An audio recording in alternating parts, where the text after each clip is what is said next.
have this just in, and we will show our viewers. This is body camera footage from the Martin County Police Department. You'll see this during the arrest. Now, we heard from Martin County that they did not have dash cam. However, they did, in fact, have body camera footage from the officers conducting the arrest of Ryan Ralph. Let's watch. Driver, take 2 steps to your right.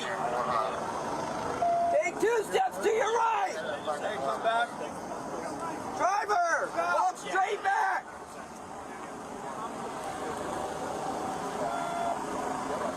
Keep walking. Keep that low.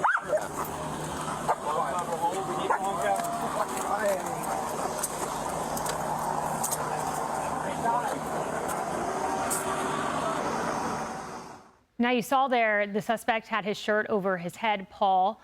He does seem to be calm in demeanor, which is a bit odd given the circumstance. What do you make as you watch that? So that was something called a felony car stop, which you're allowed to do procedurally, legally, et cetera, which is you have indicia of a serious felony. They ran it correctly. You stay off, you triangulate, you tell him what to do, he gets out. New York, it's a little different. The guy gets on his knees, you put his hands behind his back. But the bottom line is they were being super, super cautious. Relative to his demeanor, very clearly, he's not that surprised. You know, if this happens to you or I, you're freaked out, right? What the heck's going on here? He doesn't seem very surprised to see that they're on him. They got him pretty quickly.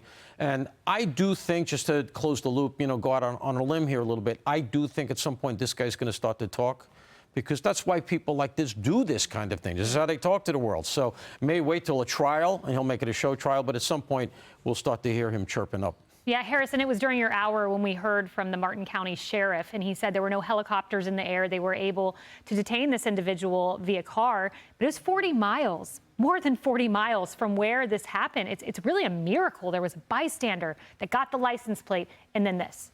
Yeah, he also said that, you know, pretty thick traffic on a Saturday, and that it was, you know, thank God, by the grace of God, that they would even catch that particular vehicle, that car.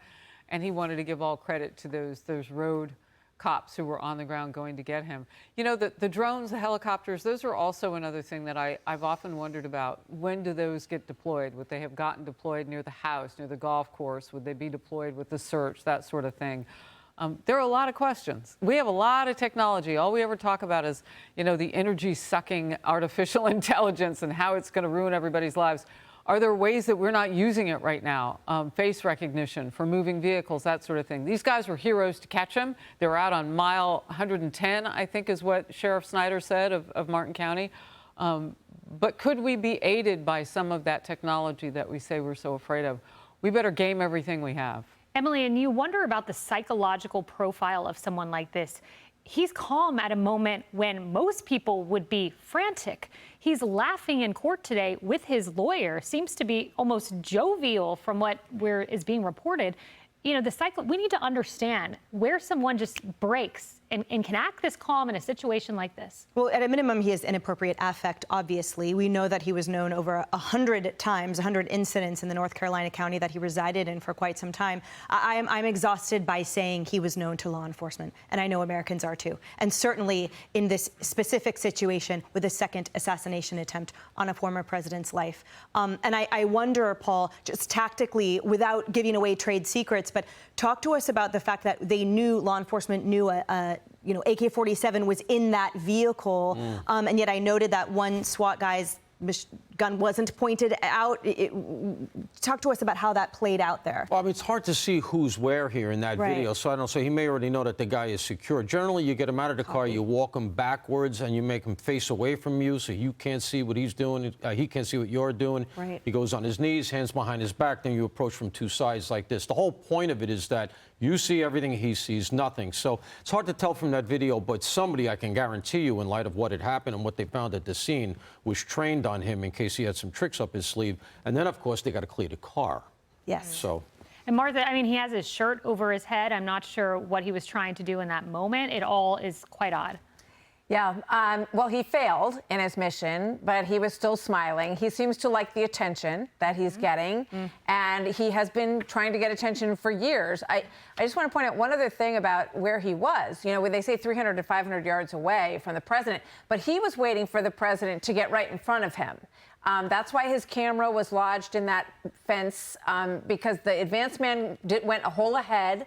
So he was waiting for that moment when the president would be playing golf right in front of him.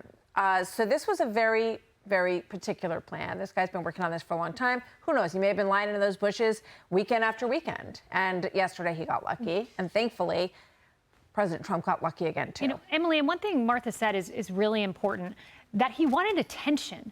We're learning more and more about his efforts to go to D.C. and be in front of Congress and meet with lawmakers even.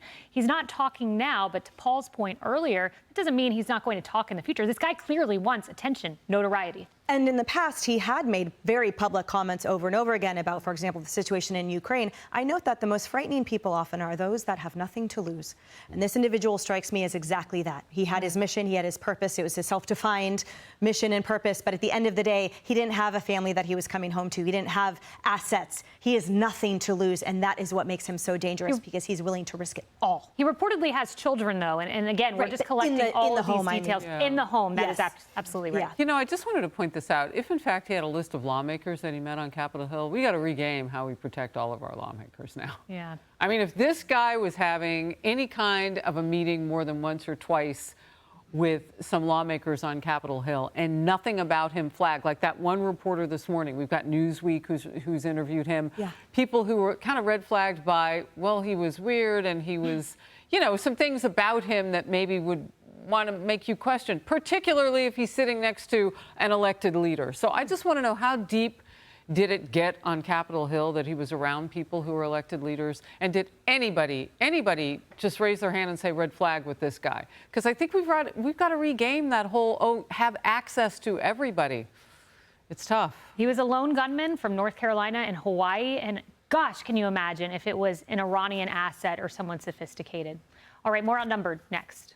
Hey everyone, I'm Emily Campagno. Catch me and my co-hosts Harris Faulkner and Kaylee McEnany on Outnumbered every weekday at 12 p.m. Eastern, or set your DVR. Also, don't forget to subscribe to the Fox News YouTube page for daily highlights.